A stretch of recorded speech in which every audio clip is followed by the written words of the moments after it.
नमस्कार दोस्तों, मैं अमन स्वागत करता हूं आपके अपने YouTube चैनल एजुकेशन हब पे। यह TGT PGT भूगोल प्रश्नोत्तरी का 14वां क्लास है। इस क्लास में हम देखते हैं कि पिछले कुछ सालों में TGT PGT में भूगोल से क्या क्वेश्चन पूछे गए हैं। तो आज की इस क्लास में हम देखेंगे जलवायु का पार्ट 3। पहले और दूसरे पार्ट में कुल हमने 15 क्वेश्चन करके 2 पार्ट लाए थे। ये इसका तीसरा पार्ट है जिसमें कुल 15 से 18 क्वेश्चन होंगे। और इस तरह से आपके जलवायु से संबंधित TGT और PGT में क्या क्वेश्चन पूछे गए उनको हमने कवर कर रखा है। तो चलिए शुरू करते हैं क्वेश्चन से। तो यहाँ पहला क्वेश्चन है कि निम्न में से किस कारण से भारत के उत्तरी पश्चिमी भाग में शीतकालीन वर्षा होती है। ऑप्शन है दक्षिण पश्चिम मानसून, दूसरा है लौटा मानसून, तीसरा है पश्चिमी विक्षोभ और चौथा है उपरोक्त में से कोई नहीं। तो यहाँ पर आपने पता है कि भारत में जो वर्षा होती है, एक होती है शीतकाल में 2 मानसून होती है। एक होता है उत्तर पूर्वी मानसून जिसे लौटा हुआ मानसून कहते हैं, और यह केवल तमिलनाडु के कोरोमंडल तट पर वर्षा करता है। तो इस प्रकार से आपका बी वाला ऑप्शन गलत होता है। दक्षिण पश्चिम मानसून जो है वह ग्रीष्मकाल का मानसून है और यहाँ पे पूछा है शीतकालीन, तो इस प्रकार से दक्षिण पश्चिम मानसून भी गलत होता है। और मैंने पश्चिमी विक्षोभ के बारे में बताया था कि भूमध्य सागर में एक चक्रवात बनता है और जो भारत की ओर गमन करता है और भूमध्य सागर भारत के पश्चिम में, इसलिए इस चक्रवात का नाम हम देते हैं पश्चिमी विक्षोभ। और यही पश्चिमी विक्षोभ जो होता है कि भारत के हिमाचल प्रदेश, पंजाब, हरियाणा, उत्तर प्रदेश, उत्तराखंड, जम्मू कश्मीर राज्यों में वर्षा करता है। पर्वतीय राज्यों में यह बर्फ के रूप में तथा मैदानी राज्यों में यह जलबूंदों के रूप में वर्षा करता है। तो इस प्रकार से आपका सही ऑप्शन होता है सी, पश्चिमी विक्षोभ।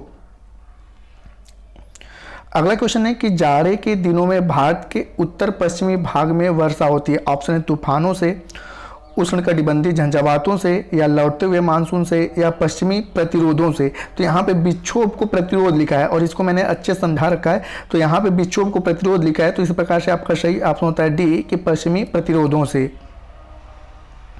अगला क्वेश्चन है कि भारत के उत्तर पश्चिम भागों में शीतकाल में वर्षा होती है। यही क्वेश्चन है, फिर से क्वेश्चन को कई बार रिपीट करके पूछा है और यह PGT 2004 में पूछा है। तो वहाँ है झंझावातों से, लौटते हुए मानसून से, पश्चिमी विक्षोभों से, या उष्णकटिबंधीय चक्रवातों से। तो सही ऑप्शन होता है सी, पश्चिमी विक्षोभों से।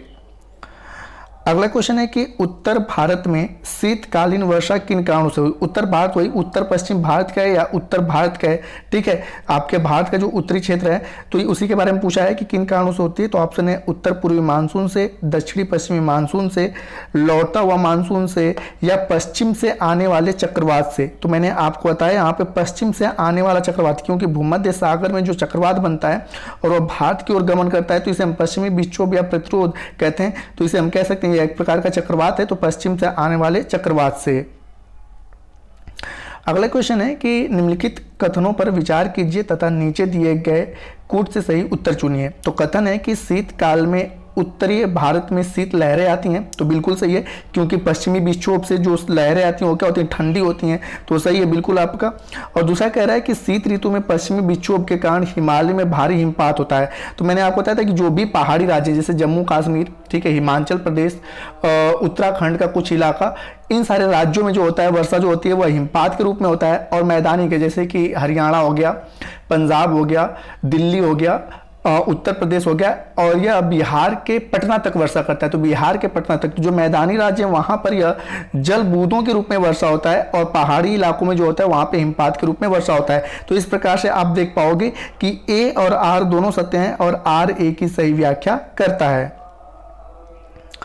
तो यहाँ पर वही लिखा है कि शीतकाल में उत्तरी भारत में शीत लहरें आती हैं और शीत ऋतु में पश्चिमी विक्षोभ के कारण हिमालय में भारी हिमपात होता है। अतः कथन और कारक दोनों सत्य हैं तथा कारक कथन की व्याख्या करता है। अगला क्वेश्चन है ग्रीष्मकालीन वर्षा की मात्रा को ध्यान में रखते हुए निम्नलिखित शहरों का वर्षा संदर्भ में कौन सा अनुक्रम सही होगा। तो यहाँ पूछा है कि किस शहर में सबसे अधिक वर्षा होगी, ठीक है। तो आपको मैंने यहाँ बताया था, ऑप्शन छोड़ते हैं, आपको मैंने यहाँ बताया था कि जब दक्षिण पश्चिम मानसून आता है तो यह मालाबार तट से टकराकर 2 भागों में बढ़ जाता है। एक को अरब सागर शाखा कहते हैं और दूसरे को बंगाल खाड़ी शाखा कहते हैं। और यह बंगाल खाड़ी शाखा मेघालय के शिलांग पठार से जाकर टकराता है और यह पश्चिम की ओर मुड़ जाता है। तो पश्चिम की ओर मुड़ता है तो सबसे पहले कौन सा शहर पड़ता है, पश्चिम बंगाल का कोलकाता, उसके बाद आपका पड़ता है पटना, उसके बाद पड़ता है इलाहाबाद, उसके बाद आपका अहमदाबाद पड़ेगा। ठीक है, तो सबसे पहले जो शहर पड़ेगा, जैसे यहाँ पे कोलकाता पड़ा तो सबसे अधिक वर्षा कहाँ पे होगी, कोलकाता में, फिर आपका पटना में, ठीक है, फिर उसके बाद इलाहाबाद में, फिर उसके बाद अहमदाबाद में, इलाहाबाद हालांकि प्रयागराज। ठीक है, तो इस प्रकार से आप देख पाओगे कि जो सही ऑप्शन होता है कोलकाता, इलाहाबाद और अहमदाबाद। तो इस प्रकार से आपका सही ऑप्शन होता है दूसरा, कि सबसे अधिक वर्षा कोलकाता में होगा, फिर इलाहाबाद में होगा, फिर अहमदाबाद में होगा। अगला क्वेश्चन है कि भारतवर्ष में सर्वाधिक वर्षा होती है। ऑप्शन है पश्चिमी घाट, हिमालय क्षेत्र, मेघालय। दूसरा कह रहा है मध्य प्रदेश, बिहार। तीसरा कह रहा है उत्तर प्रदेश, हरियाणा और पंजाब। और चौथा कह रहा है आंध्र प्रदेश और विदर्भ क्षेत्र। तो यहाँ पर देखते हैं कि मैंने आपको बताया था कि भारत में जो सबसे अधिक वर्षा होती है, तो सबसे पहले आपने पता है कि सदाबहार वन पाए जाते हैं आपके केरल में। तो यहाँ पे सबसे पहले दक्षिण पश्चिम मानसून टकराता है और यहाँ पर अच्छी खासी पश्चिमी घाट, ये पूरा का पूरा पश्चिमी घाट है, ठीक है, जिसे सह्याद्री के नाम से जानते हैं। तो सबसे अधिक वर्षा पश्चिमी घाट में। फिर उसके बाद आपको मैंने बताया कि यह दो भागों में बढ़ता है, एक आपका अरब सागर शाखा और दूसरा बंगाल खाड़ी शाखा। और ये बंगाल खाड़ी शाखा किससे टकराती है, शिलांग पठार से। और शिलांग पठार किसके अंतर्गत आता है, तो मेघालय राज्य के अंतर्गत आता है। और मेघालय राज्य में गारो, खासी, जयंतिया पहाड़ियां हैं। तो खासी पहाड़ी के अंतर्गत मानसीराम मेघालय आता है। और आपने पता है कि विश्व में सर्वाधिक वर्षा कहां पे होती है, मानसीराम मेघालय में। तो दूसरा क्षेत्र आपका क्या होता है, आपका मेघालय। और उसके बाद आपको पता है कि जो पश्चिमी विक्षोभ आता है, ठीक है, पश्चिमी विक्षोभ से जो मानसून आता है वो हिमालयन क्षेत्र में अच्छी खासी वर्षा करते हैं। तो इस प्रकार से आप देख पाओगे कि पहला वाला ऑप्शन आपका सही होता है कि पश्चिमी घाट, हिमालय क्षेत्र और मेघालय। अब एक्सप्लेन में आपको यही लिखा गया है कि दिए गए विकल्पों के अनुसार भारत में सर्वाधिक वर्षा पश्चिमी घाट, हिमालय क्षेत्र तथा मेघालय में होती है। मेघालय में सर्वाधिक वर्षा वाला क्षेत्र मानसीराम भी अवस्थित है। अगला क्वेश्चन है कि निम्न में से कौन सा पर्वतीय क्षेत्र अधिकतम वर्षा को प्राप्त करता है। ऑप्शन है नीलगिरी, खासी पहाड़ियां, सतपुड़ा या पश्चिमी घाट। तो अभी मैंने आपको बताया कि जो मेघालय पठार है इसके अंतर्गत कुछ पहाड़ियां आती है, जैसे गारो, खासी, जयंतिया, मिकिर और रेगमा। तो इसी में जो खासी पहाड़ी है, खासी पहाड़ी के अंतर्गत मानसीराम मेघालय आता है, मानसीराम मेघालय आता है। और जिसे सभी लोग जानते हैं कि विश्व में सबसे अधिक वर्षा कहां पे होती है, मानसीराम मेघालय। और यह किस पहाड़ी के अंतर्गत आ रहा है, खासी। और यह किस राज्य में, तो गारो, खासी, जयंतिया मेघालय की जनजातियां भी हैं, ठीक है, तो खासी पहाड़ी। तो इस प्रकार से आप देख पाओगे कि बी वाला ऑप्शन आपका सही होता है, खासी पहाड़ियां। एक्सप्लेन में भी वही है कि खासी पहाड़ियां अधिकतम वर्षा प्राप्त करती हैं। विश्व का सर्वाधिक वर्षा वाले स्थान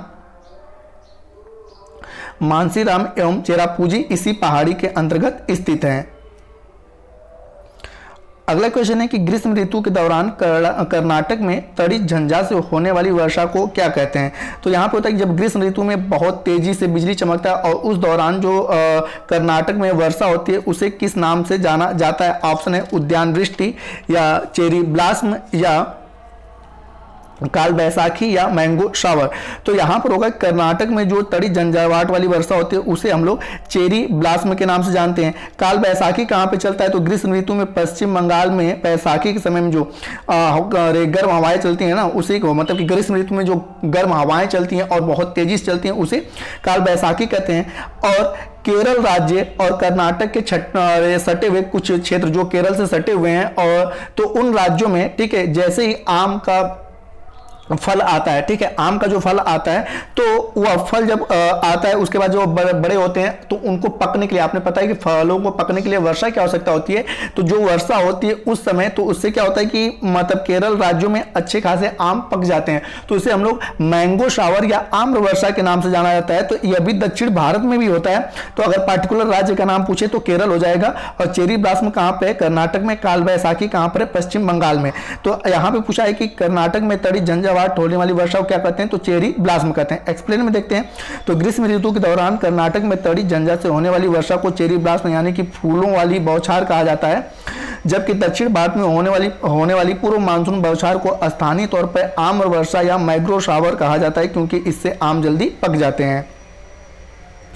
अगला क्वेश्चन है कि आम्र वर्षा होती है। ऑप्शन है असम बंगाल में, दूसरा है दक्षिण भारत में, तीसरा है उत्तर पश्चिम भारत में और चौथा है उत्तर भारत में। तो जैसा अभी मैंने बताया कि आम्र वर्षा कहां पर होती है, दक्षिण भारत में होती है, जिससे कि आम की फसलें पहले पक जाती हैं। अगला क्वेश्चन है, कोलकाता किस प्रकार की जलवायु का प्रतिनिधित्व करता है? ऑप्शन है भूमध्य सागरीय जलवायु का, या पश्चिमी यूरोपीय तुल्य जलवायु का, या आपका आता है सवाना तुल्य जलवायु का, या आपका आता है कि मानसूनी जलवायु का। तो जो कोलकाता है वह सवाना तुल्य जलवायु का प्रतिनिधित्व करता है। ठीक है, कोलकाता में क्योंकि यहाँ पर हमेशा क्या होता है, वर्षा होती रहती है। ठीक है, मानसूनी जलवायु में पूरा आपका उत्तर भारत आ जाता है, लेकिन कोलकाता जो होता है सवाना तुल्य, क्योंकि हमेशा यहाँ पर वर्षा होती रहती है। अब यहाँ पे एक्सप्लेन देखते हैं, कोपेन के जलवायु वर्गीकरण के अनुसार कोलकाता उष्णकटिबंधीय सवाना प्रकार यानी कि AW प्रकार की जलवायु में पड़ता है। अगला क्वेश्चन है, भारत के निम्नलिखित महानगरों में से अधिकतम वार्षिक तापांतर कहां पर पाया जाता है? तो ऑप्शन है दिल्ली, मद्रास, मुंबई या कोलकाता। तो अब यहां पे बताते हैं कि तापांतर का मतलब कि कहां पर ठंडी में अधिक ठंडी पड़ती है और गर्मी में अधिक गर्मी तो पड़ती है, तो उसी को हम क्या कहते हैं, तापांतर कहते हैं। अब जैसे कि मद्रास की बात करें तो मद्रास का वर्तमान नाम क्या है, चेन्नई है, तो ये एक तटवर्ती क्षेत्र है। कोलकाता भी एक तटवर्ती क्षेत्र है और मुंबई भी एक तटवर्ती क्षेत्र है। तो अगर आपने देखा होगा कि गर्मी के समय में या ठंडी के समय में, ठीक है, ठंडी के समय में भी मुंबई में या कोलकाता में या मद्रास में बहुत अधिक ठंडी नहीं पड़ती है और गर्मी के समय में भी गर्मी बहुत अधिक नहीं पड़ती है। लेकिन दिल्ली जो है चारों ओर से स्थलों से घिरा हुआ है। ये क्या है, सागर के पास है, जिसके कारण यहाँ पर न अधिक वर्षा होती है, न अधिक ठंडी होती है, ना ही अधिक गर्मी होती है। लेकिन दिल्ली जो है, ठीक है, या चारों ओर से स्थल से घिरा हुआ है, जिसके कारण आप देखो वर्तमान समय जैसे गर्मी चल रहा है तो वहां पर टेम्परेचर हर एक राज्यों की तुलना में अधिक हो जाएगा। और ठंडी के समय में आप देखोगे तो यहां पर टेम्परेचर जो होगा हर एक राज्यों की अपेक्षा यहां पर ठंडी भी अधिक पड़ती है। तो यहां पर सपोज दैट कि ठंडी में इनका टेम्परेचर लगभग 4 से 5 डिग्री चला जाता है, दिल्ली की बात कर रहा हूं, तो गर्मी में इनका टेम्परेचर 40 के आसपास चला जाता है। लेकिन आप देखोगे मुंबई में कितना भी टेम्परेचर रहेगा ना, तो इन लोगों का टेम्परेचर जो रहता है 10 से, ठीक है, 30 के बीच में रहता है। जितने भी तटवर्ती क्षेत्र हैं इनका टेम्परेचर 10 से 30 के बीच में रहता है। तो सबसे अधिक तापांतर आपको कहां पे देखने को मिल रहा है, दिल्ली में। ठीक है, तो इस प्रकार से आपका सही ऑप्शन क्या होता है, ए, कि महानगरों में सबसे अधिक वार्षिक तापांतर कहां पाया जाता है, तो दिल्ली में। कारण भी मैंने आपको बताया। अब एक्सप्लेन में देख लेते हैं यहां पर, तो किसी भी स्थान के अधिकतम और न्यूनतम ताप के अंतर को तापांतर कहा जाता है। चूंकि समुद्र के किनारे की अपेक्षा आंतरिक भागों में तापमान ग्रीष्मकाल में जितना अधिक होता है उसी अनुपात में शीतकाल में उतना कम भी होता है, जैसे कि मैंने यहां पर बताया। अर्थात तटीय भागों की अपेक्षा आंतरिक भागों का वार्षिक तापांतर अधिक होता है। उपयुक्त विकल्पों में से दिल्ली देश के आंतरिक भागों में, जबकि अन्य जो तटीय क्षेत्र में स्थित है, अतः दिल्ली भाग का वार्षिक तापांतर इन सभी से अधिक होगा। अगला क्वेश्चन है कि यहां पर सूची 1 को सूची 2 से मिलाना है, हालांकि गलत टाइपिंग हो गया है। तो यहाँ पे मानसून के वापस होने की तिथि है और यहाँ पर कुछ शहर दिए हुए हैं। तो यहाँ पर हम यहाँ पर सीधे कि 1 सितंबर को, ठीक है, अमृतसर यानी कि पंजाब से मानसून वापस हो जाता है। 15 सितंबर को दिल्ली से वापस हो जाता है। 15 अक्टूबर को रायपुर से वापस हो जाता है और 15 नवंबर को बेंगलुरु यानी कि कर्नाटक से मानसून वापसी हो जाता है। तो यहाँ पे सही इसका मैच है और यह छत्तीसगढ़ असिस्टेंट प्रोफेसर 2004 में पूछा गया था। अगला क्वेश्चन है कि निम्नलिखित में से भारत में अगस्त में वर्ष की परिवर्तनशीलता समानता कहां अधिक होगी? ठीक है, तो अगस्त में कहां पर सबसे अधिक परिवर्तनशीलता होगी? तो ऑप्शन है श्रीनगर, कोलकाता, जलपाईगुड़ी, जोधपुर या रांची। तो दिए गए ऑप्शन के अकॉर्डिंग यहां पर जो होता है कि जोधपुर होता है। अब एक्सप्लेन में देखते हैं, तो उपयुक्त स्थानों में भारत में अगस्त में वर्षा की परिवर्तनशीलता समानता जोधपुर में अधिक होती है। जोधपुर में 50% से अधिक तथा अन्य विकल्पों में 25% से कम परिवर्तनशीलता देखने को मिलता है। क्योंकि यह किस राज्य में पड़ता है? आपके राजस्थान के अंतर्गत आता है, तो जिसके कारण यहां पर सबसे अधिक परिवर्तनशीलता देखने को मिलता है। अगला क्वेश्चन है कि भारत के शुष्कतम स्थानों का नाम बताएं। ऑप्शन है जयपुर, पुणे, जैसलमेर या बीकानेर। तो इनमें से आप देखोगे ना, राजस्थान में जो थार का मरुस्थल है वह किस राज्य से लगा हुआ है? मूलतः तो वह जैसलमेर से लगा हुआ है। ठीक है, जैसलमेर से लगा हुआ है, तो इस प्रकार सही ऑप्शन आपका जैसलमेर होता है। एक्सप्लेन देखते हैं, तो दिए गए विकल्पों में भारत का शुष्कतम स्थल जो है जैसलमेर है, जबकि भारत के शुष्कतम स्थल केंद्र शासित प्रदेशों की बात की जाए तो लद्दाख में स्थित लेह है। अब यहाँ पे आपको पता है कि अगर भारत से पूछा जाए कि ग्रीष्म मरुस्थल, ग्रीष्म और शीत मरुस्थल लगा के पूछ देगा तो शीत मरुस्थल में लेह लद्दाख आ जाएगा, जबकि ग्रीष्म मरुस्थल में आपका जैसलमेर आता है। ठीक है, अगला क्वेश्चन है निम्नलिखित में से कौन सा कथन सत्य है? तो यहां पूछा है कि कौन सा कथन सत्य है। तो पहला कह रहा है कि कपास केवल काली मिट्टी में उगाई जा सकती है, तो यह असत्य नहीं है, गलत है, क्योंकि ये तो जानते हैं कि कपास के लिए काली मिट्टी उपयुक्त होती है, लेकिन ये कह रहा है कि कपास केवल काली मिट्टी में उगती है, तो इसलिए क्या है, गलत है। केवल लगा के यहां पर क्या कर दिया है, गलत कर दिया है, क्योंकि अगर केवल नहीं रहता तो यह भी कथन आपका सत्य रहता। दूसरा कह रहा है कि राजस्थान का पूर्वी भाग पश्चिमी भाग की तुलना में अधिक आर्द्र है, तो यह बिल्कुल सत्य है, क्योंकि आप अगर यहां पर देखोगे राजस्थान को, तो यह राजस्थान का पश्चिमी भाग है और यह राजस्थान का पूर्वी भाग है, जो कि उत्तर प्रदेश मध्य प्रदेश से लगा हुआ है, तो जिसके कारण यहां पर भी हल्की फुल्की वर्षा तो हो जाती है, लेकिन जो इसका पश्चिमी भाग है यह पूरा का पूरा क्या है, मरुस्थलीय क्षेत्र है, जिसके कारण यह अधिक क्या है, गर्म है और यह क्या है, आर्द्र है। तो यहां पे सही कह रहा है कि राजस्थान का पूर्वी भाग मतलब कि जो उत्तर प्रदेश मध्य प्रदेश से सटा हुआ क्षेत्र है वह पश्चिमी भाग की तुलना में अधिक आर्द्र है, तो यह बिल्कुल आपका सही है।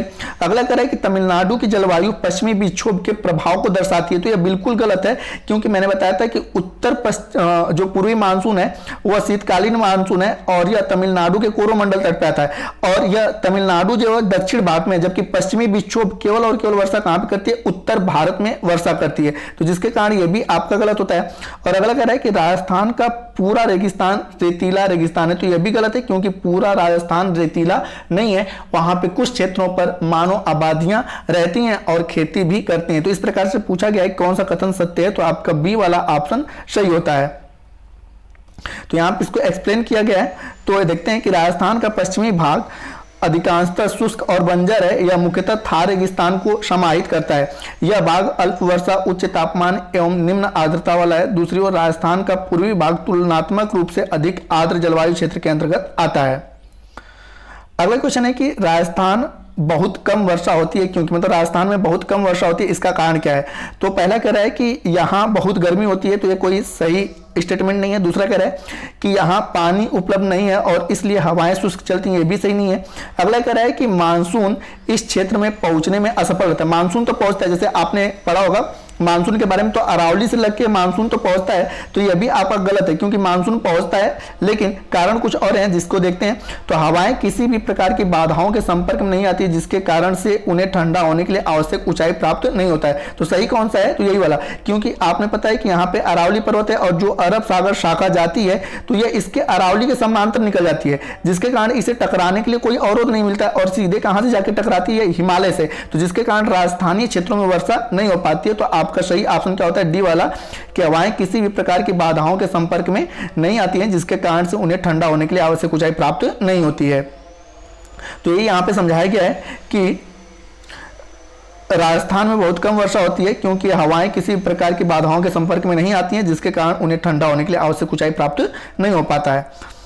लास्ट क्वेश्चन है कि अक्टूबर की गर्मी का मुख्य कारण क्या है। ऑप्शन है आपका उच्च आर्द्रता से संबंधित उच्च तापमान, शुष्क मौसम, पवनों का बहुत कम वेग या सिंधु गंगा के मैदान पर कम दबाव प्रणाली। तो यहां पर जो सही ऑप्शन होता है कि उच्च आर्द्रता से संबंधित उच्च तापमान, आपका पहला ऑप्शन सही होता है। अब इसके एक्सप्लेन देखते हैं। तो अक्टूबर की गर्मी असहाय मौसम की स्थिति के रूप में जानी जाती है, जो भारत के अधिकांश हिस्सों में अक्टूबर नवंबर के महीनों के दौरान होती है।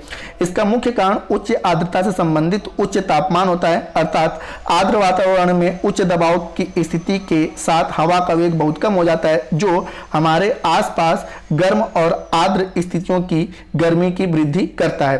तो दोस्तों ये रहे आपके जलवायु से संबंधित जो क्वेश्चन आपके टीजीटी पीजीटी में पूछे गए, उसको मैंने अच्छे से एक्सप्लेन किया और समझाया। उम्मीद करता हूं कि आपको यह वीडियो पसंद आ रहा होगा। अगला जो चैप्टर रहेगा वो रहेगा प्राकृतिक आपदाएं। प्राकृतिक आपदाएं, तो प्राकृतिक आपदाओं से क्या क्या क्वेश्चन पूछे गए हैं इनको हम लोग शामिल करेंगे। तो दोस्तों वीडियो पसंद आ रहा हो तो वीडियो को लाइक करें, कमेंट करें तथा अपने दोस्तों के साथ शेयर करें और चैनल पर नए हैं तो चैनल को सब्सक्राइब अवश्य कर लें। तथा इस पीडीएफ को प्राप्त करने के लिए आप हमारे टेलीग्राम से जुड़ सकते हैं, जिसका लिंक वीडियो के डिस्क्रिप्शन में दिया हुआ है, या आप टेलीग्राम चलाते हैं तो उसमें एजुकेशन हब बाय अमन सर को सर्च करके ज्वाइन कर सकते हैं। तो वीडियो के अंत तक बने रहने के लिए धन्यवाद। मिलते हैं जल्दी नेक्स्ट वीडियो में।